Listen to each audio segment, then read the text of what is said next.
Hello and welcome everybody to another episode of Books and Bytes, where today we're embarking on a fascinating deep dive into rediscovering Russia in Asia, Siberia and the Russian Far East, edited by Stephen Kotkin and David Wolff.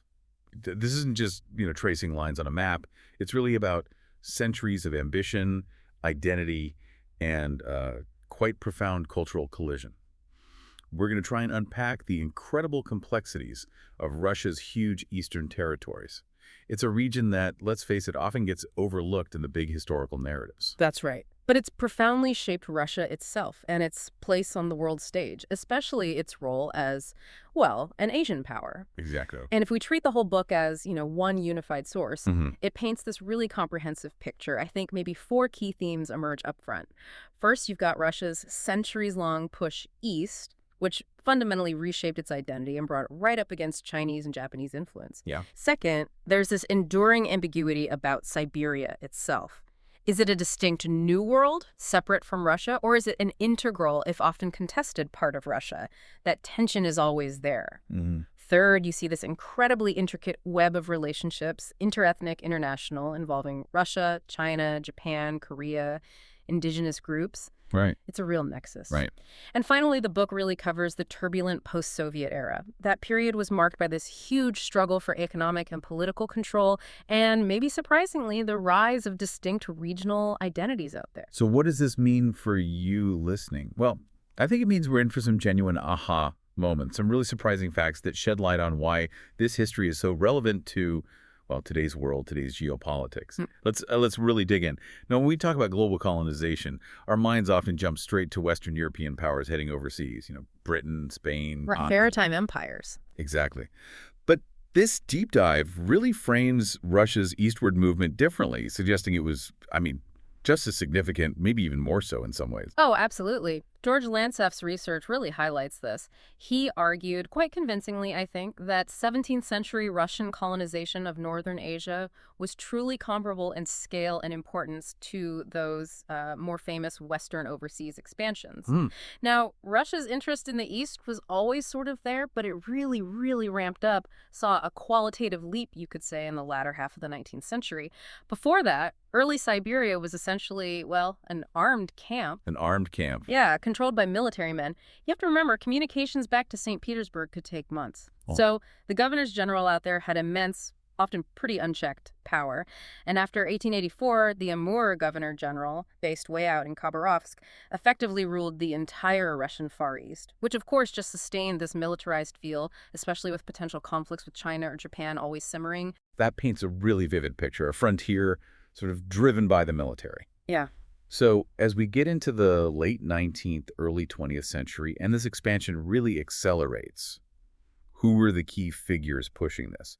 Both the colonization and the economic side. Someone like Anatoly Kulomzin. Kulomzin is a fascinating figure, yeah, a great lens for this period. He kind of embodied what the book calls a Victorian approach, a sort of benevolent bureaucrat. Okay. He was dedicated both to strengthening Russian political control and improving conditions in the countryside. He was a big advocate for the Zemstvo movement, that's the local self-governance system, aiming to uplift the peasants and, crucially, prevent revolution. But his view of the peasants was... Yeah. He literally described them as savages who needed the guidance of the enlightened Zemstvo. So benevolent, maybe, but definitely paternalistic. And the Trans-Siberian Railroad, and that must have been absolutely central to this whole transformation, wasn't it? What was its real impact on the ground? Oh, incredibly pivotal. Kulomzin himself was instrumental in settling over 5 million migrants in that wide, fertile strip of southern Siberia, mainly in the couple of decades before World War I. 5 million. Wow. Yeah, it's a huge number. By 1907, pretty much all the suitable land near the railroad was gone, parceled out. And this fueled a massive agricultural boom. Land under cultivation more than doubled, livestock numbers tripled. They were even exporting Siberian butter to England, Denmark, Germany. To Western Europe. From Siberia. Absolutely. And all this expansion also spurred the government into action, systematic surveying of rivers, geology, you name it, setting a precedent, really, for later Soviet scientific work in the region.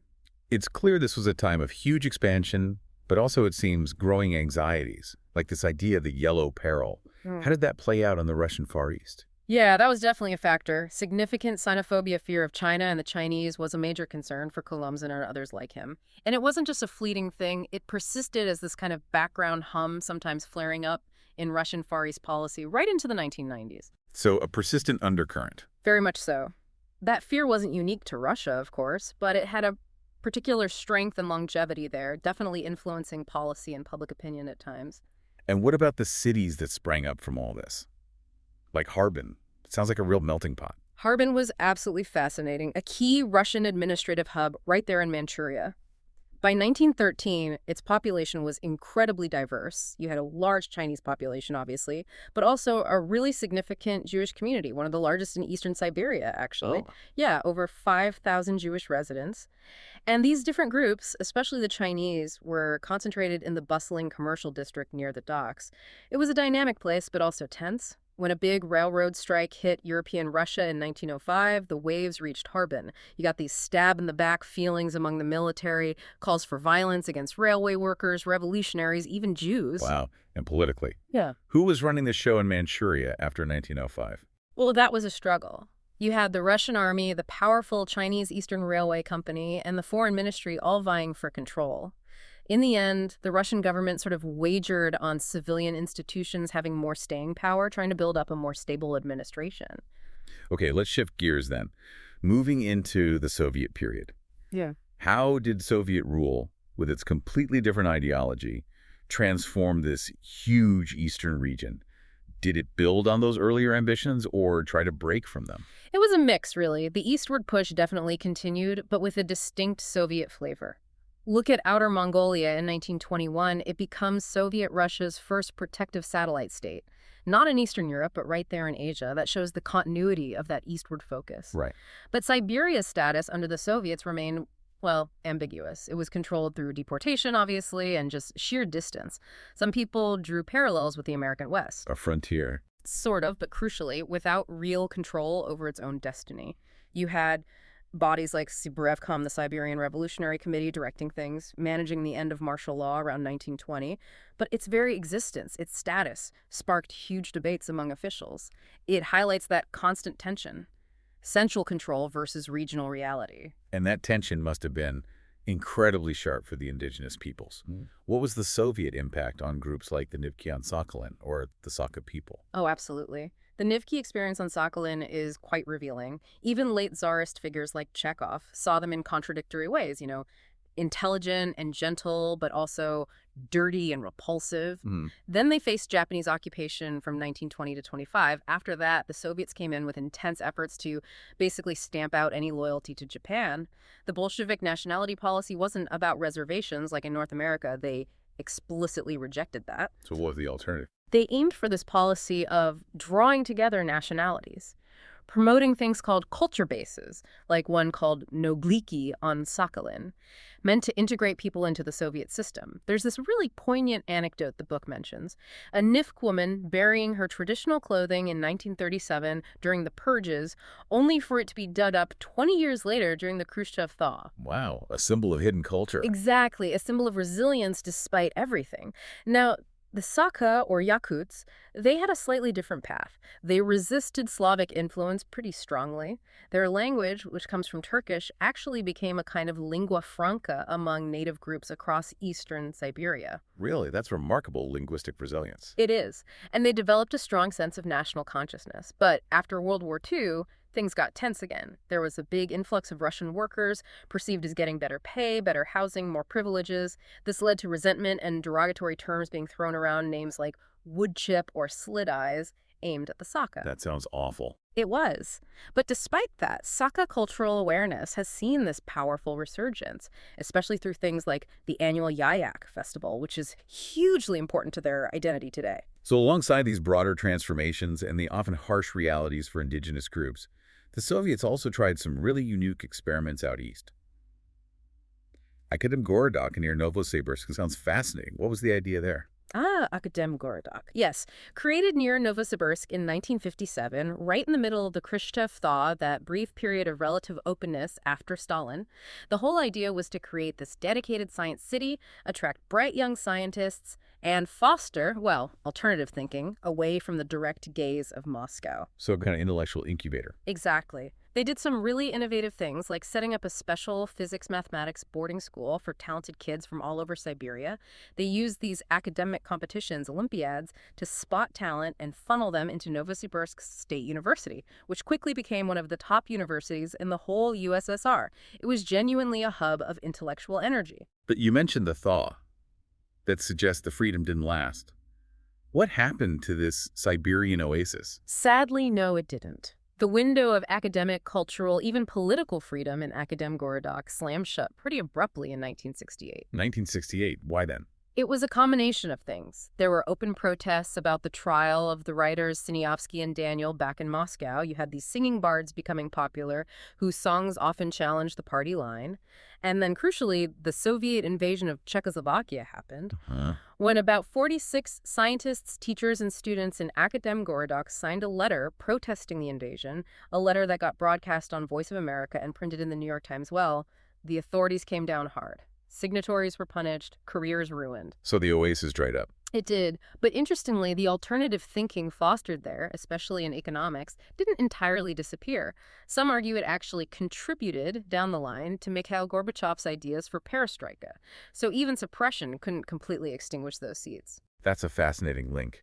And it brings us to some of those other grand, sometimes hugely controversial Soviet projects, like the infamous schemes to divert Siberian rivers south. What was behind that ambition? Oh, the river diversion schemes. Yes, a classic example of that Soviet ambition to, master nature.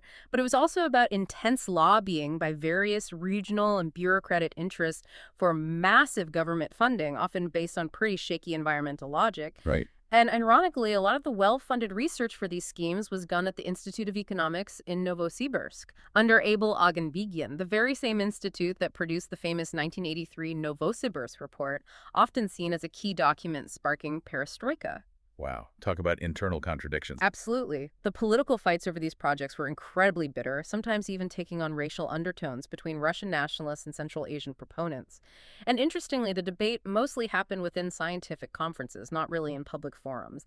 It shows how huge national decisions were often made behind closed doors. Okay, so we've tracked centuries of ambition, ideology, shaping Russia's east. Let's jump forward now to the really dramatic shifts, the post-Soviet era, 1991 onwards. What happened to the economy out there when the Soviet Union collapsed? Was it chaos? It was pretty close to chaos, yeah. The economic disintegration in the Russian Far East and Siberia actually started before 1992. The whole system shifted dramatically from state-supported production and guaranteed consumption to, suddenly, industries that were totally uncompetitive internationally, very low export potential, and massive dependence on imports. And the idea of a new middle class emerging. Largely failed to happen, at least not in the way theorists expected. People who made fortunes often plowed it into speculation, not into building up manufacturing or sustainable businesses. This just led to more economic and political instability. And politically, as Moscow's grip weakened, you saw this powerful surge of regional autonomy movements. Groups like the Siberian Agreement, led by figures like Vladimir Ivankov, were openly calling the central government the main separatist. They wanted much slower market reforms and way more regional power. How did Moscow react? How did Yeltsin handle that? Forcefully. Yeltsin wasn't having it.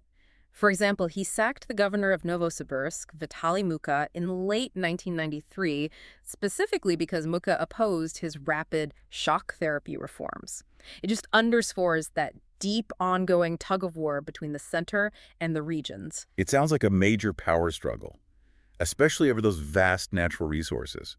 But realistically, how much leverage did these regions actually have against Moscow, against Yeltsin? Did they control the resources? That's the key question, isn't it? And the answer is not as much as they wanted. Moscow kept a tight grip, especially on mineral resources and the energy sector, because, well, that's where the hard currency came from. Energy exports propped up the federal budget. So laws were put in place. Exactly. The law on mineral resources in 1992, signed by Yeltsin, explicitly declared all mineral wealth state property subject to federal licensing. Power stayed firmly in Moscow.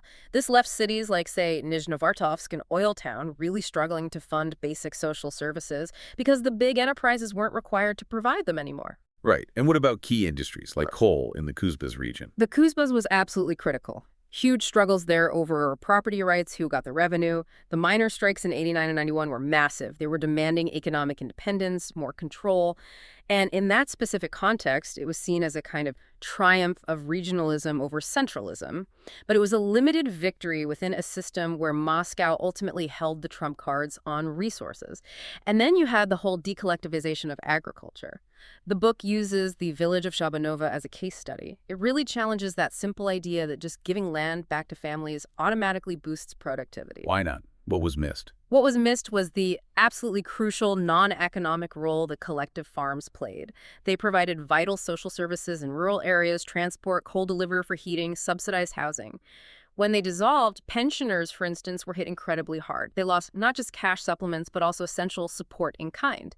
This led, understandably, to this widespread feeling among villagers of just wanting a peaceful life, wanting stability back after the chaos of reform. And amidst all this economic and social upheaval, you also saw the environment becoming a political issue, right? How did that unfold? Yes, environmental concerns definitely became a way to make a political statement, even before the Soviet collapse. The campaign to save Lake Baikal, for example, is seen as helping pave the way for glasnost in the 80s. Oh, right. After 1991, control over Siberia and the Far East's incredible natural wealth led to intense power struggles. Moscow versus the regions, regions versus local authorities. New laws often just tangled things up further, creating overlapping responsibilities. And ironically, sometimes local councils, desperate for cash or lacking strong state oversight, actually initiated environmentally damaging projects themselves. There are some pretty stark examples in the Maritime Province, down near Vladivostok. There was this controversial agreement going back to 1968 with North Korea, allowing tens of thousands of North Korean loggers to work there. North Korean loggers. Yeah, around 20,000. And the conditions were, well, effectively captive labor, huge human rights concerns. But local authorities often saw them as economically essential. Or take the Hyundai joint venture in the Bican Valley, a major logging project. It actually faced a Supreme Court ruling against logging due to environmental risks to indigenous lands, but reports suggested harmful practices just continued anyway. It shows how hard it was to balance economic needs and ecological protection in that chaotic period. Okay, let's widen the lens again and look at how Russia's relationships with its Asian neighbors, especially China, changed in this post-Soviet world. It sounds like it was complicated. Oh, absolutely complicated. A real mix. Post-1991, you saw cooperation and competition between Russia and China. Economic ties definitely led the way, trade, some industrial and agricultural cooperation. But you also saw this quite dramatic resurgence of those old yellow peril fears, especially in the Russian press out east. You got these narratives about a Chinese invasion, worries about criminal gangs, concerns about large amounts of money flowing out of Russia into China. So real local anxiety. Definitely. And local Russian authorities sometimes took pretty activist measures, imposing strict registration rules for Chinese visitors and traders, even allowing Cossack groups to patrol the border. And interestingly, polls at the time showed that leaders and citizens in the Russian Far East actually preferred the idea of joint ventures with Americans or Japanese over Chinese ones. That's telling. It is. It reflects Russia's ongoing balancing act, trying to cultivate ties with the West, while also developing this emerging, somewhat uncertain Eurasian identity. You also saw the whole urban map changing. Border trading post-boomed, while some of the established Russian cities in the Far East struggled to adapt, especially compared to the rapidly growing cities just across the border in northeast China. Part of that was just a lingering lack of trust, hindering investment. And how did Japan view all this evolving dynamic, especially the closer China-Russia ties? Well, Japanese analysts tended to see the strengthening China-Russia relationship as maybe just a first step towards a broader Northeast Asian regionalism. But they were quick to emphasize there will be no region without Japan. Asserting their own importance. Exactly. They even floated this somewhat idealistic idea of a future Japan Sea-Rim person, a kind of multi-ethnic identity for the whole region. Though they admitted themselves it was a pretty distant prospect, it reflects their own ambitions for influence. And Korea. What's their historical role and potential future in this picture? Koreans have a long and often difficult history in the region. By the late 1920s, they were actually the third largest ethnic group in Eastern Siberia. But then came Stalin's brutal deportations in 1937, forcibly relocating tens of thousands. Looking forward, there's definitely potential for the large Korean diaspora across the former Soviet Union to help forge a regional network. But it depends on. It really depends on the reunification of the Korean peninsula. That's the big question mark. If that happened, it could unlock huge economic and social potential for Koreans in the Russian Far East and beyond. Stepping back even further, the book touches on the old Asian tribute trade system. Where China was typically dominant. Right, where smaller states paid tribute to the center, usually China, for trade and recognition. When Western powers first arrived, they often had to engage with that existing system. And one way to look at Japan's rapid modernization in the late 19th century is that it involves strategically displacing China from the center of that system, completely reshaping relations between Japan, China, and Korea. It's a complex history. Absolutely. And the final takeaway, perhaps, is what the book calls the organic quality of Russian Asia. Think of it like layers. Siberia acts as a bridge, a mediator between Moscow and the Far East. And the Far East, in turn, mediates between Russia and the rest of non-Russian Asia. It's the synchronized history playing out across the vast Russo-Chinese borderland, and those dynamics, those layers, are still very much at play today. Wow. So we've really journeyed across centuries and landscapes. It's clear Russia's eastward movement wasn't just about adding territory. It fundamentally shaped Russia's identity, creating this incredibly complex, constantly shifting dynamic in Northeast Asia. It makes you think how different Russia might be if that eastward push hadn't been so central to its story. Geography really does shape destiny, doesn't it? It certainly seems to, and perhaps this leaves you, the listener, with something to consider. If the centuries-long struggle for control over Russia's vast eastern territories from the czars through Soviet industrialization to post-Soviet regional power plays so profoundly shaped Russia, what does that tell us about the enduring tension we see between centralized power and local identity in any large, diverse nation grappling with its different parts and its neighbors? How universal is that struggle? A really potent thought to end on. Thank you for joining us on this fascinating deep dive.